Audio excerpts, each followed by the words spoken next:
마태복음 강해를 통해서 1장부터 시작해서 현재 25장까지 와 있습니다. 오늘 우리가 읽은 말씀은 여러분들이 잘 아는 말씀이시죠. 여러분들이 잘 아는 말씀인데, 이 말씀 마태복음 25장 36절 말씀을 통해서 두 가지 심판이라는 제목으로 하나님의 말씀을 함께 나눠보려고 합니다. 오래전에 한국에 나왔던 드라마 가운데 거상 임상옥이라고 하는 그런 드라마가 있었습니다. 혹시 보신 분 있어요? 거상 임상옥. 예.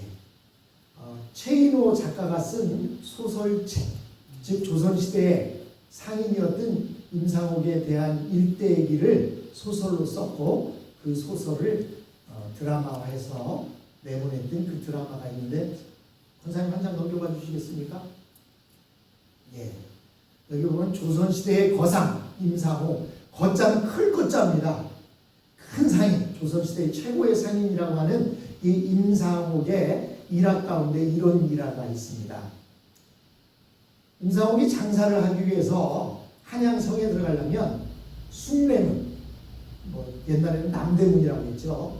그 숭례문을 통과해서 한양성에 들어가서 장사를 하고, 그리고 저녁이 되면 한양성 밖으로 나와서 있을 때 그가 그 숭례문의 수비대장의 집에 행랑채에서 여러 명의 사람들과 함께 그곳에서 잠을 자고 이렇게 지내곤 했습니다.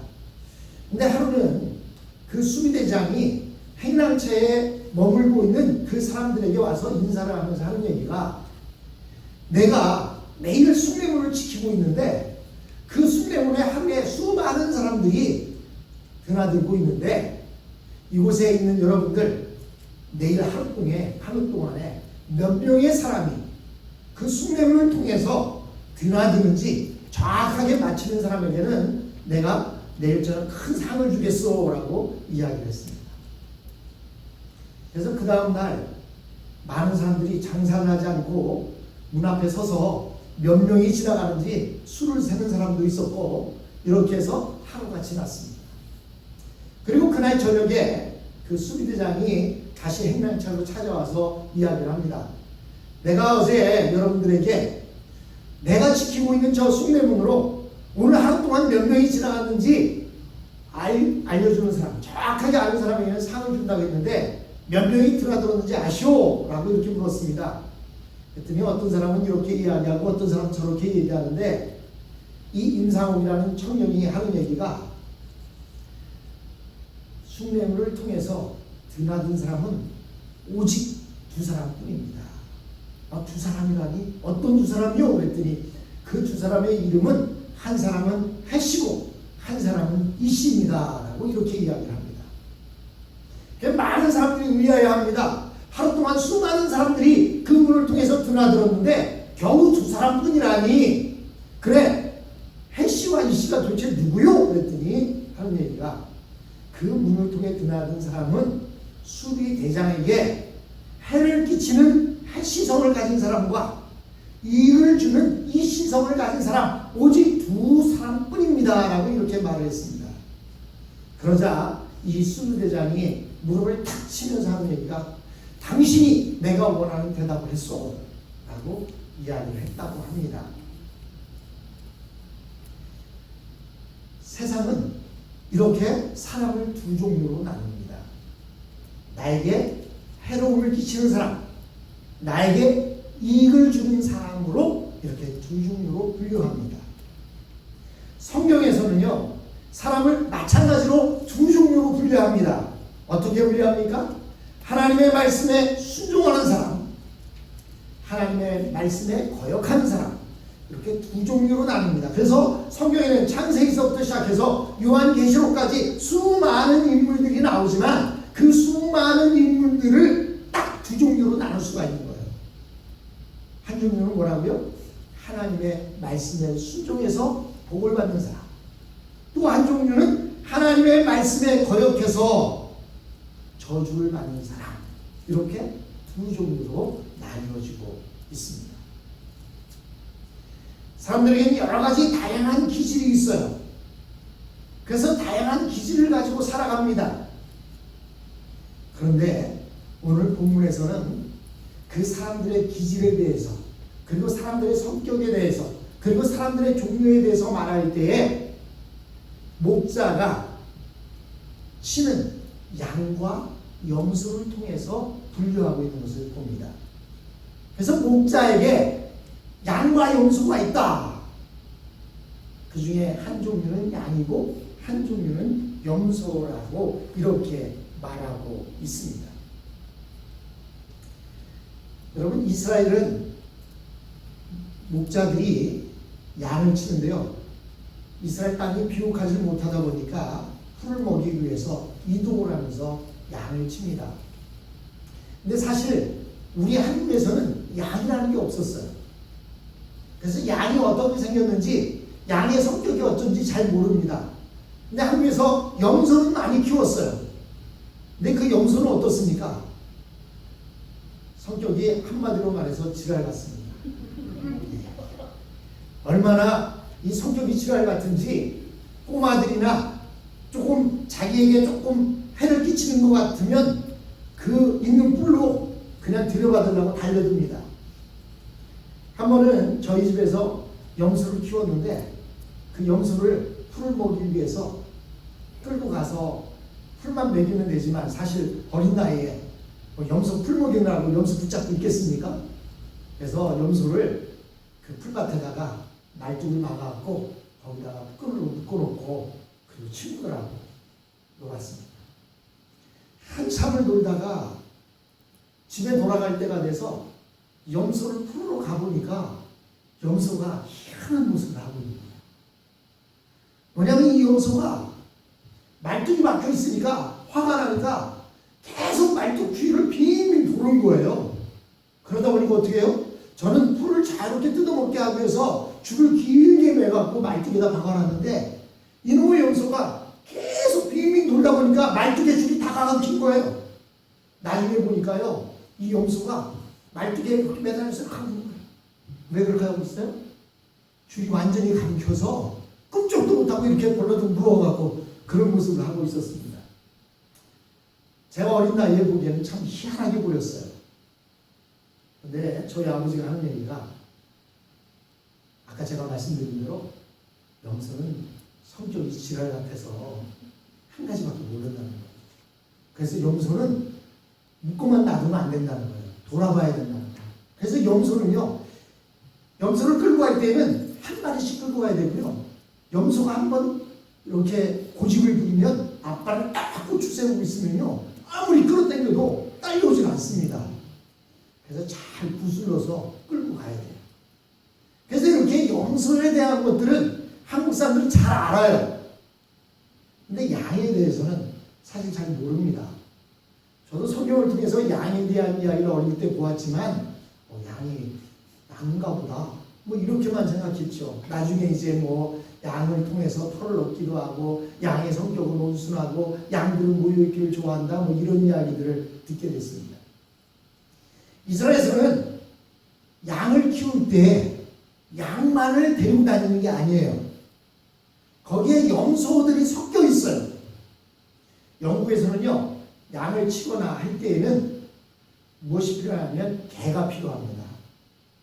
왜 필요해요? 개가 사람 대신에 염소들이 더운 날 막 붙어 있으면 그걸로 인해서 병이 생기고 그러니까 개가 막 이리 뛰고 저리 뛰고 쫓아다니면 염소들이 막 흩어지고 도망갑니다. 그리고 또 주인이 그 양을 끌고 집으로 다시 돌아올 때에 양들은 한 마리씩 묶어서 끌고 돌아오는 게 아니에요. 그냥 주인이 앞서가면 한 마리 양이 움직이면요, 다른 양들이 우르르 쫓아나갑니다. 그런데 그 중에 옆으로 떨어지는 양들이 있으면 어떻게 해요? 개가 쫓아가서 지서대면 그 염소들이 다시 자기 자리를 찾아서 돌아옵니다. 근데 이스라엘에서는 그 개의 역할을 염소에게 시켰던 것입니다. 이 염소는 그냥 그 뿔로 받는 걸 좋아합니다. 그래서 양들이 모여있으면 이 염소는 모여있는 게 싫다 보니까 막 뿔로 들여받으려고 합니다. 그러면 양들이 이리저리 흩어지게 됩니다. 그래서 오늘 본문의 내용이 우리가 볼 때에는 염소와 양, 양과 염소로 나뉜다라고 할 때 염소에 대해서는 잘 알지만 물론 양에 대해서도 이제는 뭐 많은 설교를 통해서나 또는 TV를 통해서 염소의 모습이 어떤 것인가를 우리는 잘 알고 있습니다. 근데요, 이 염소들은요, 함께 생활을 잘 못합니다. 염소는 틈만 나면 몇 마리 모아놓잖아요. 그럼 순놈끼리는 싸움이 붙습니다. 서로 머리를 들이대고 뿔로 서로 뒤를 받으려고 합니다. 왜 그런지 아십니까? 그냥 염소 한 마리가 염소 순놈이 암놈 한 마리 차지하면 되는데 다 차지하려고. 그렇게 싸워서 결국에는 이긴 놈이 다 차지합니다. 뿐만 아니라 염소는 화를 잘 냅니다.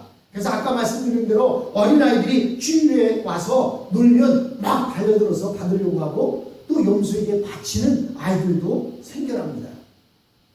그리고 아까 말씀드린 대로 염소는 고집이 세서 주인이 끌고 가려고 해도 순순히 말을 잘 듣지 않습니다.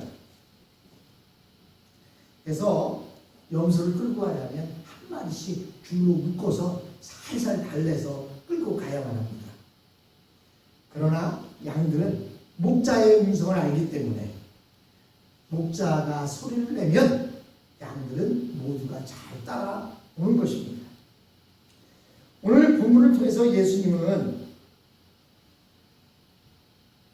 뭐라고 말씀하시냐면 양과 염소로 사람들을 분리할 것이라고 말씀하십니다. 그리고 오늘 우리가 읽은 말씀대로 양으로 분리된 사람들에게는 어떻게 한다고요? 하나님께서 칭찬하신다는 거예요. 왜 칭찬해요? 내가 줄였을 때 먹을 것을 주었고 내가 감옥에 갇혔을 때 나를 찾아와 주었다. 무슨 얘기예요?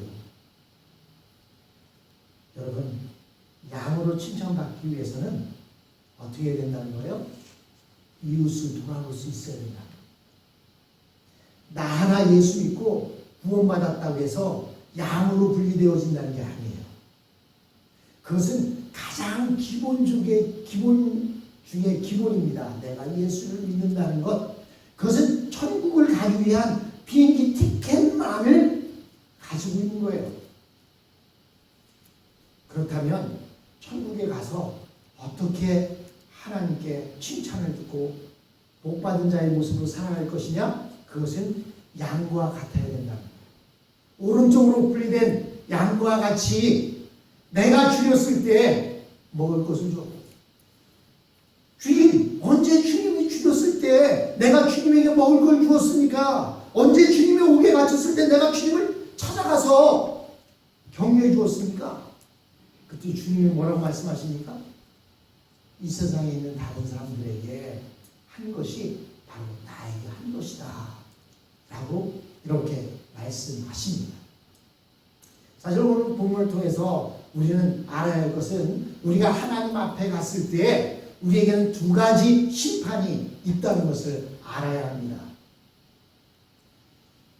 제가 보기는 이래도요, 어릴 때 공부를 잘했어요.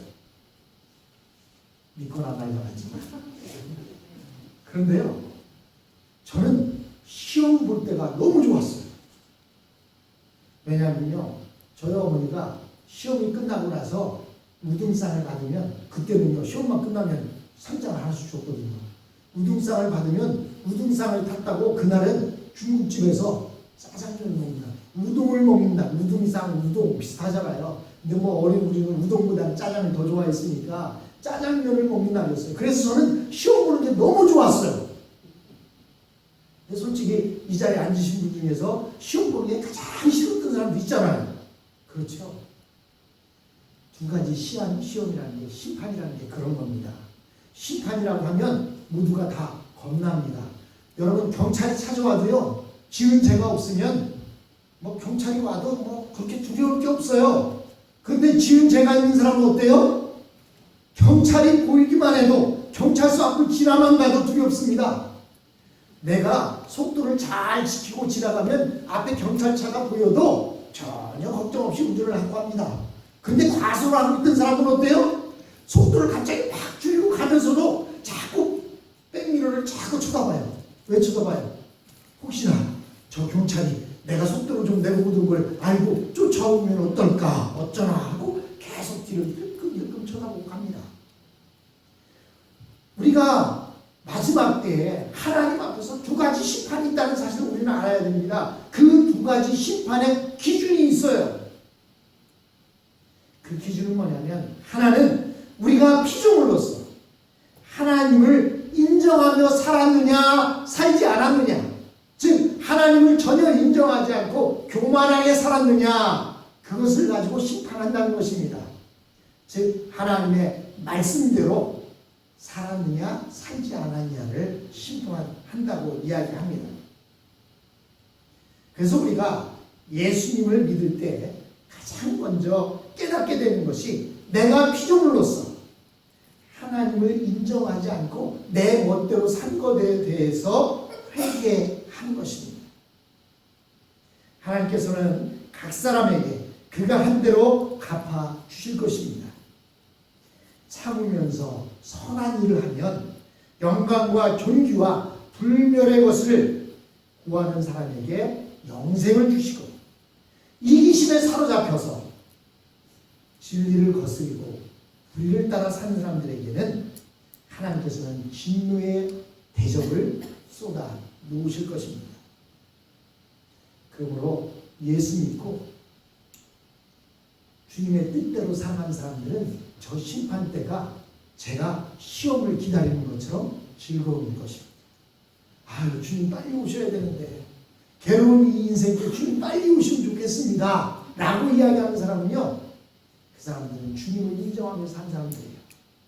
그래서 주님 언제 다시 오는지 아는 일은 없지만 우리는 그날을 기다리는 겁니다. 왜? 그날에 주님이 주실 상급이 있기 때문에. 그러나 그렇지 않은 사람은, 시험 잘 본 사람들 어떻게 해요? 학교 가면 시험 성적표를 나눠주면서 우등상만 줍니까? 또 하나 주는 상이 있죠. 그 상이 뭐냐면, 여러분이 잘하는 대로 많이 해봤잖아요. 회초리상이 있어요. 그래서 성적이 나쁜 아이는 선생님께서 불러내서 손바닥을 회초리로 때리기도 하고 종아리를 때리기도 합니다. 그가 미워서 때리는 게 아니죠. 공부 열심히 하라고. 내가 무서운 공부 열심히 하라고. 그런데요, 내가 무섭지 않습니까? 근데 무서운데도 공부하는 게 싫어요. 이렇게 하나님 앞에서 심판이 있을 때 예수를 믿고 하나님을 인정하며 산 사람들은 그날이 기쁨의 날이고 상급을 받는 날, 짜장면을 먹는 날이 되는 것이고, 그렇게 살지 않은 사람은 회초리를 받는 날이 되는 것입니다. 근데 많은 사람들은 모두가 다 예수님을 찬양하고 예배하고 기쁨 가운데 살아갈 것 같지만, 많은 사람들은 왜 예수님에게 예배를 드려야 하는지 알지 못하고, 왜 목 아픈데 목청이 터져나고 찬양을 하는지 모르고, 왜 지겹게 그렇게 하나님의 말씀을 들어야 하는지 이해를 못하는 사람들이 있다는 사실입니다. 그러면 왜 그렇습니까? 그들은요, 아직 교만하기 때문입니다. 자아가 살아있기 때문입니다. 내가 세상의 중심이라고 생각하고 있기 때문입니다. 그리고 또 하나는 내가 얼마나 믿음으로 살았느냐를 가지고 하나님은 심판하신다는 것입니다. 그런데 많은 경우에 하나님을 믿는다고 하면서 내 기질대로 열심을 내는 것, 그것이 믿음이 좋은 것이라고 생각합니다. 그런 의미에서 본다면 광신자들이 가장 믿음이 좋은 사람들일 거예요. 한국에는요, 예수 잘 믿는다고 광신적으로 믿다가 이혼하는 사람도 많았고요, 남편한테 쫓겨나는 사람도 많고, 자식들이 그릇된 길로 가는 사람들도 많았습니다. 왜 그래요? 내 기질대로 예수를 믿다 보니까 그게 최고의 믿음인 줄 알았어요. 산에 올라가서 나무 뿌리를 뽑아야만 기도를 잘하는 사람도 알았고, 목소리가 변해서 이상한 소리를 내면서 기도해야 기도를 잘하는 사람으로 알았습니다. 한국교회에서 기독교인들 가운데 우리 한국 사람들을 따라올 사람들은 아무도 없을 거예요. 한국 사람들만큼 예배를 많이 드리는 사람들도 없습니다. 한국 사람들만큼 기도를 많이 하는 사람들도 없습니다. 한국 사람들만큼 열심히 내는 사람도 없습니다. 한국 인구의 1000만 명에 가까운 사람이 기독교인이라고 합니다. 여러분, 바닷물이 썩지 않는 이유가 무엇입니까? 1%도 안 되는 그 소금기로 인해서 바닷물이 썩지 않습니다. 근데요, 대한민국은 5분의 1이 기독교인입니다. 그런데 왜 문제가 됩니까? 그것은 자기 기질대로 예수를 믿었기 때문입니다. 믿음의 본을 보이지 못했기 때문이에요. 믿음대로 살지 못했기 때문이에요. 믿음은 좋은데 그 믿음이 좋다라고 하는 것이 행함으로 나타나야 되는데 행함으로 나타나지 못하기 때문입니다. 옛날 이스라엘 초대왕이었던 사울왕도 아주 열심히 많았습니다. 그래서 그는 아멜렉과 싸워서 이겼을 때 많은 양과 소를 죽이지 않고 산채로 끌고 왔는데, 그때 사무엘 선지가 사울에게 묻습니다. 어찌하여 주님 앞에 순종하지 않았느냐라고 이렇게 묻습니다. 그때 사울은 이 제물로 하나님 앞에 바치려고 좋은 것들을 그대로 산채로 끌고 왔습니다 라고 말했습니다. 사실 사울 왕에게는 그러한 열심이 있었어요. 그거 끌고 와서 자기가 가지려고 끌고 온 것이 아닙니다. 그는 그 기질대로 열심을 내어서 좋은 것들을 골라서 하나님 앞에 제물로 바치려고 가져왔습니다. 그런데 사무엘 선지가 뭐라고 말했습니까? 다 죽이라고 말했거든요. 하나님의 말씀을 통해서 모든 것을 다 죽이라고 얘기했는데 사울 왕은 그 중에 좋은 것으로 이거 하나님께 드리면 좋겠다. 자기 기질대로 끌고 왔습니다. 그때 사무엘 선지자가 이렇게 말합니다. 순종이 제사보다 낫고 하나님의 말씀을 듣는 것이 수양의 기름보다 낫다고 말씀하시면서 하나님께서 당신을 버렸다라고 말합니다. 즉 하나님께서 이 세상에서 찾으시는 사람들은 성공하는 사람이 아닙니다.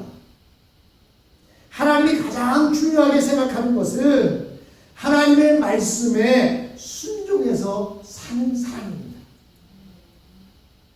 그래서 하나님은 우리 믿는 사람들이 이 세상에서 얼마나 성공했느냐 그것으로 우리를 판단하는 것이 아니라 하나님의 말씀을 가지고 이 세상에 하나님의 복이 임하게 했느냐라고 하는 것으로 판단하셔서 상을 주실 것입니다. 그래서 하나님을 인정하느냐 인정하지 않느냐라고 하는 심판은 천국과 지옥의 심판으로 갈라지게 되지만 얼마나 믿음으로 살았느냐 하는 것은 상급의 심판 때 나타나게 되는 것입니다. 예수를 안 믿으면 지옥에 가는 것입니다. 그렇죠? 그리고 우리가 예수를 믿는 사람이라고 다 똑같은 상급을 받는 것이 아니라 믿음으로 얼마나 자기의 믿음을 이 세상에서 보이며 살았느냐에 따라서 그들의 상급이 달라진다는 것입니다. 믿음으로 산 사람들에게는 황금 면류관이 그들 머리에 씌워질 수 있습니다. 그러나 이 땅에 살면서 예수를 믿는 그 믿음 한 가지만 가지고 자기 멋대로 자기 기질대로 살다가 간 사람들은 아마도 번거지도 못 쓰고 살아갈는지도 모릅니다.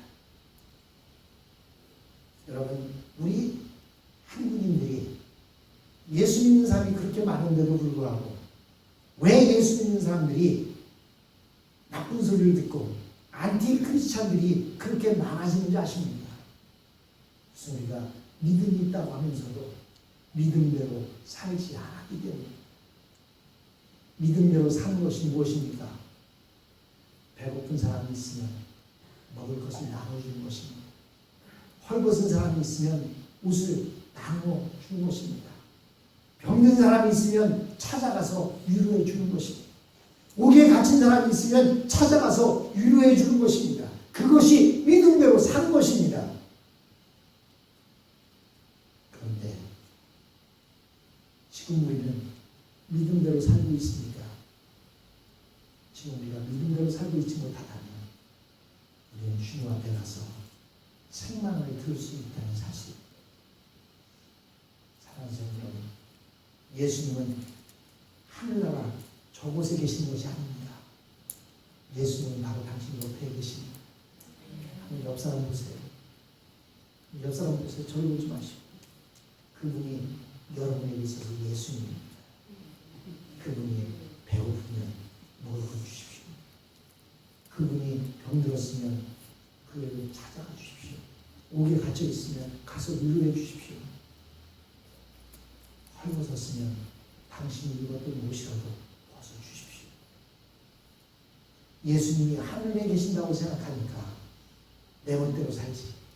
예수님이 내 옆에 계신다고 생각하면 아마 제가 예수님이라면 여러분들 배가 터지도록 갖다 줬을 거예요. 그렇지 않습니까? 여러분, 나누고 삽시다. 예수님 멀리 계시지 않습니다.